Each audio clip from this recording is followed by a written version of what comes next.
La souveraineté de Dieu a de multiples aspects et de nombreuses voies. C'est seulement lorsque l'histoire entière est racontée qu'on voit une réelle explication. Au commencement, au cours de la vie, il peut y avoir place pour de nombreux pourquoi. Un Moïse et un Jérémie peuvent débuter avec ce qu'ils sont convaincus être un handicap certain et une contradiction. Mais l'histoire justifie Dieu et en définitive sa sagesse est démontrée.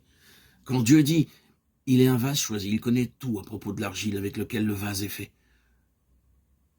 Tandis que nous poursuivrons, les deux choses implicites auxquelles nous venons de nous référer deviendront progressivement claires.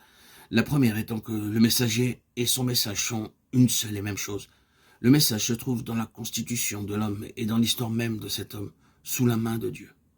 Et la deuxième, que l'homme n'est pas simplement reconnu pour ses seules qualifications naturelles, mais de façon prééminente, parce que Dieu l'a oint pour sa position et son œuvre. Tout homme qui parle sans que ce qu'il dit ne soit issu d'une réelle expérience ne peut être que dans une position complètement fausse. Par exemple, un homme peut parler de brisement que s'il a été lui-même brisé. Le ministère de Paul, du commencement jusqu'à la fin, est issu d'une continuelle histoire avec Dieu, dans des expériences de conflits profondes et habituellement douloureuses. C'était le butin de la guerre. Il est absolument impératif qu'il doit être évident et manifeste que toute position, toute fonction et tout ministère de la part de quelqu'un en relation avec Christ doivent l'être par l'onction, et que l'impression produite est la conclusion tirée par les autres et que cet homme est de façon évidente oint pour ce travail.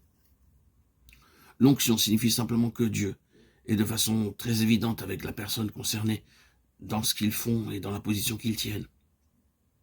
Dans ce cas particulier se trouve hors de la position, c'est se trouver hors de l'onction. Nous ne pouvons pas sélectionner, choisir, décider notre place et notre fonction. C'est une chose organique, et tout comme dans le corps humain, il est incommode pour une jambe d'essayer de faire le travail d'un bras. Ainsi, il y aura toujours quelque chose de faux quand nous assumons un travail ou une position pour laquelle la souveraineté de l'esprit ne nous a pas choisis.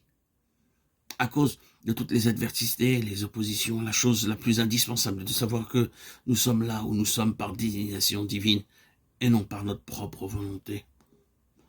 C'est une bonne chose de savoir ce qu'est notre fonction et ce qu'elle n'est pas, et que nous agissons en conséquence. Il y a suffisamment de fonctions dans le domaine corporatif pour que chaque membre en ait une clairement définie sous l'unique onction. Et la fonction s'exprima aussi naturellement qu'un œil voit, qu'une oreille entend, qu'une main saisit, et ainsi de suite. Si la tête qui contrôle pleinement et de façon adéquate. Paul, donc, a beaucoup de choses à nous enseigner sur cette question, premièrement par sa vie et ensuite par ses écrits. Arrivés à ce point, nous sommes ramenés là où nous sommes écartés du message pour aller vers l'homme. Et nous devons maintenant considérer cette différenciation de fonction pour laquelle Paul a été particulièrement choisi et saisi.